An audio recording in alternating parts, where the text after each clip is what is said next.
오늘 본문은요, 예수님의 큰 대제사장이 되심에 관한 내용입니다.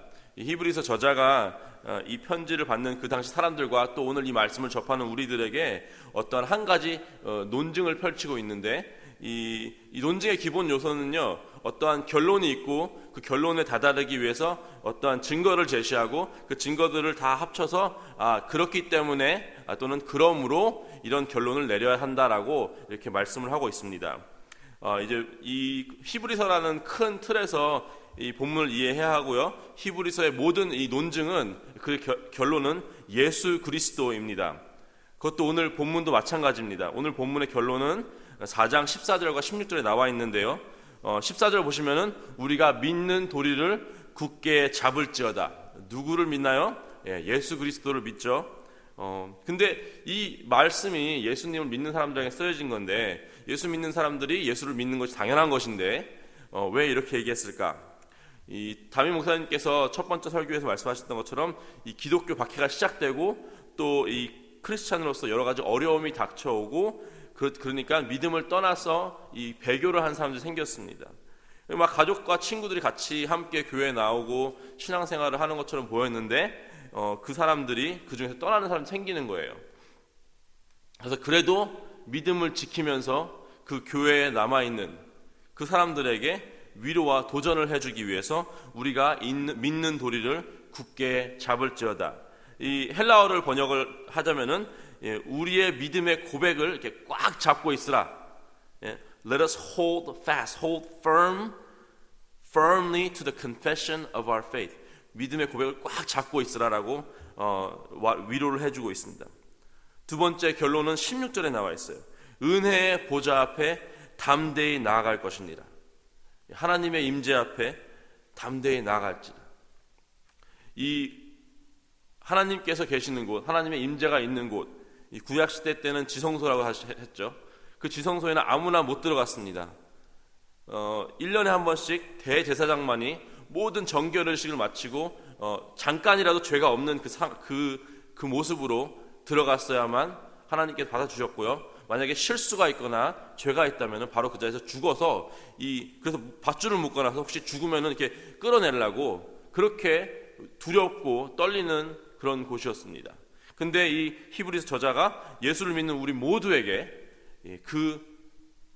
그곳이 두렵고 떨리는 것만이 아닌 이제는 은혜의 보좌라고 불리우면서 담대히 나아가라라고 말을 하고 있습니다.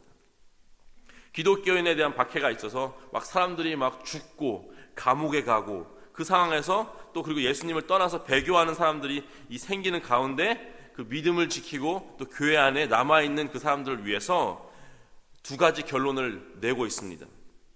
예수 그리스도를 향한 믿음의 고백을 굳게 잡아라.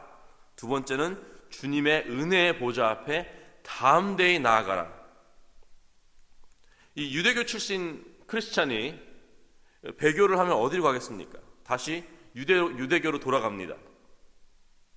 다시 구약시대의 제사를 따릅니다.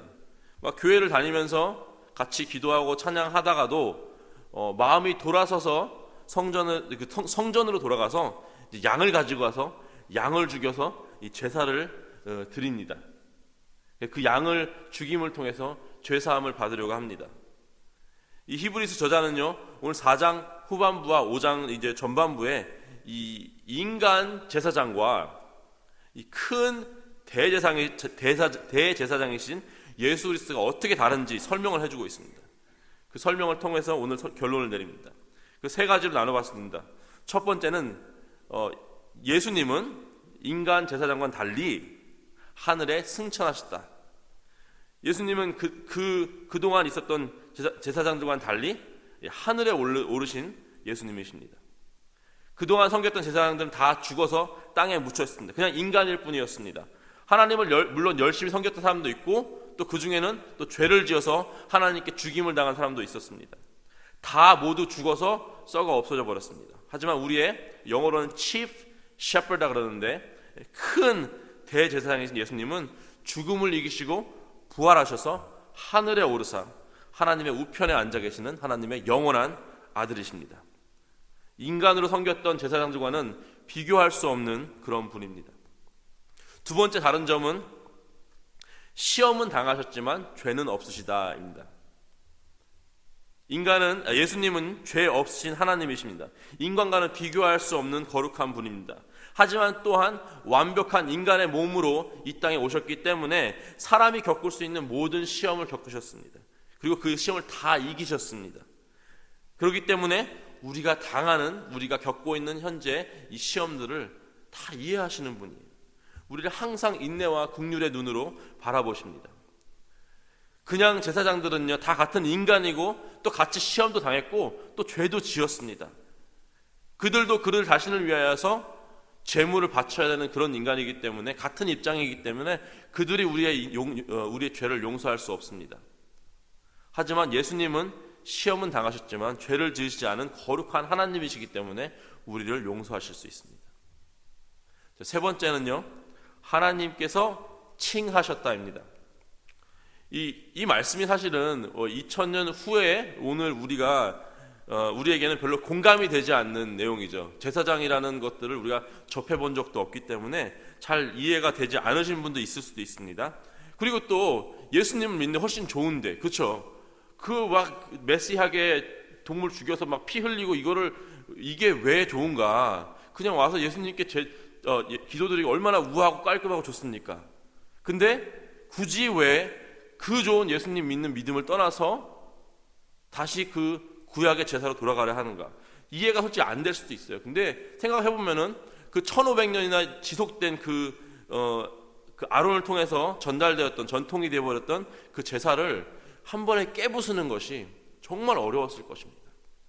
주위에 번에는 예수를 믿지만 주위에 아직도 그 유대교 방식의 제사를 드린 사람들이 많이 있고, 가족, 친구들이 있고, 또 그들이 또 그게 무슨 소리냐, 가짜다, 예수님 어딘가 보이지도 않는데 여기 제사장이 있고 여기 동물을 죽이면 이게 우리 죄사함인데, 이렇게 보여주는 게 이게 있는데 옆에서 그렇게 얘기하면은 마음에 갈등이 생길 수도 있어요. 그래서 히브리서 저자는요, 제사장이란 이 제도와 이 제사의 제도가 어디서 출발했냐라고 설명을 해줍니다. 그 유대인들이 생각하는 제사는요, 그 아론과 레위 지파 사람들을 통해서 내려온 전통입니다. 하지만 히브리서 저자는 아론이 있기 훨씬 전에 500~600년 전에 벌써 멜기세덱이라는 제사장이 있었다라고 그걸 기억하게 해줍니다. 제사장의 직분은 아론의 혈통으로 이어지는 것이 아니라 바로 하나님께서 주시는 것이라고 말씀을 하고 있습니다. 10절 보시면 하나님께 칭함을 받았다라고 나와 있습니다. 그리고 하나님께 큰 대제사장으로 칭함을 받은 예수님은 자기에게 순종하는 사람들을 구원할 수 있는 구원의 근원이 되셨습니다. 다른 사람들은 그래봤자 양 잡아 죽여주는 거 그거 하나예요. 하지만 예수님께서는 직접 양으로서 죽임을 당하셨기 때문에 그분을 믿는 믿음을 통해서만 우리가 진정한 구원을 받을 수 있는 것입니다. 이런 세 가지로 오늘 히브리서 저자가 이런 두 가지 결론을 냈는데요, 말씀이 조금 어려울 수도 있습니다. 우리에게 별로 공감되지 않는 내용인 이 제사장에 관한 내용을 가지고 논증을 펼치기 때문에 사실상 좀 이렇게 이해하거나 공감하기 어려울 수도 있습니다. 하지만 제가 오늘 말씀을 묵상하면서 느낀 바를 여러분과 좀 나누고 싶습니다. 담임 목사님께서 설교 때 말씀하셨듯이 히브리에서는 이 복음주의에서 좀 불편해하는 내용들이 좀 나옵니다. 그렇죠? 흘러 떠내려갈까 염려하노라. 2장에 흘러 떠내려갈까 염려하노라. 4장에 너희 중에 혹 미치지 못할 자가 있을까 함이라. 이런 말씀이요, 이런 종류의 말씀이 6장에도 나오고 10장에도 나오고 12장에도 나옵니다. 그래서 그냥 이런 구절만 딱 띄어다가 읽으면요, 마치 우리가 구원을 받았는데도 불구하고 잃어버릴 수 있는 것처럼 들립니다. 이 말씀을요, warning passage라고 한다 했죠. 경고의 말씀입니다. 여러분, 이제 우리가 운전을 하면은 우리가 뭘 보고 운전을 합니까? 길만 보고 운전할 수는 없죠. 우리가 뭘 봐야 되냐면 이정표를 봐야 돼요. 출발점에서 도착점까지 잘 가려면은 이 이정표를 따라서 잘 가야 합니다. 이정표 종류가 많죠. 스탑 사인도 있고, 스탑 사인 어떻게 합니까? 서야 되죠, 그죠? 슬슬 지나가는 게 아니라, 속도 제한 사인도 있고, 뭐 산을 이렇게 넘어가다 보면 68번 하이웨이 타고 보면요, 산을 지나가는데 거기에는 뭐 낭떠러지 주의하라는 사인도 있고요, 낙석주의, 돌이 굴러 떨어진다고 해서 낙석주의 사인도 있습니다. 또 도착지까지 몇 마일 남았는지 이렇게 알려주는 사인도 있죠. 그리고 거기 가려면은 우회전해라, 뭐 좌회전해라, 직진해라, 이런 사인도 있고요. 히브리서 말씀이 우리의 신앙의 이정표입니다. 우리가 예수님이라는 종점에 도착을 하려면은 반드시 명심하고 주의해야 봐야 하는 것들이 이 히브리서에 담겨져 있습니다. 그렇게 봤을 때요, 2장, 4장, 6장, 10장, 12장에 나온 이 warning passage, 경고의 말씀들은 정말 경고문입니다. 일로 가면 낭떠러지가 있습니다 라고 나와 있는데, 그럼 가면 죽어요. 그죠? 낭떠러지 떨어져가지고. 출입금지하면 안 들어가요. 우리가 이런 낭떠러지 사인을 보면 어떡합니까? 한번 확인해 봅니까? 가가지고 있나 없나 운전해가지고 떨어져 죽지 않습니까? 그렇죠? 우리는 그 이정표에 관한 어쩌면 진짜 철저한 신뢰가 있기 때문에 이 낭떠러지라고 써 있으면은 안 가요. 그렇죠? 우리가 주님 주신 믿음이 진정으로 있다면은 이런 경고의 말씀을 믿게 됩니다. 그리고 배교하지 않습니다. 그럼 오늘 말씀, 오늘 우리에게 주어진 오늘 본문은요, 경고의 말씀이 아니라 이런 거예요. You're almost there. 얼마 남지 않았습니다. 이쪽으로 오세요. Come this way. 이 험난한 인생길 가는 동안 정말 많은 시험이 있고 믿음이 흔들릴 만한 어려움을 당하기도 하고, 이 세상에서 예수님보다 더 나은 것, 예수님은 가짜라고 하면서 우리에게 더 나은 것들 보여주지 않습니까? 돈으로, 쾌락으로.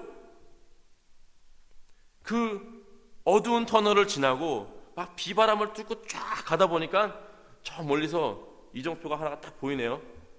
거기에 이렇게 나와 있습니다. 도착지 예수 그리스도. 그리고 그 밑에 이렇게 작은 문구가 있어요. 여러분의 믿음의 고백을 더욱더 단단히 붙잡으세요. 또 가다 보니까 하나 더 나옵니다. 예수 그리스도 직진 50마일. 은혜의 보좌 앞에 담대히 나아가세요. 오늘 말씀은요, 우리에게 this way, come this way. 일로 오세요. 저쪽이 아니다. 저쪽은 죽음입니다. 이쪽으로 오세요. 유혹을 이겨내세요. 죄책감에 빠지지 마세요. 은혜의 보좌는 바로 이쪽 십자가 앞입니다.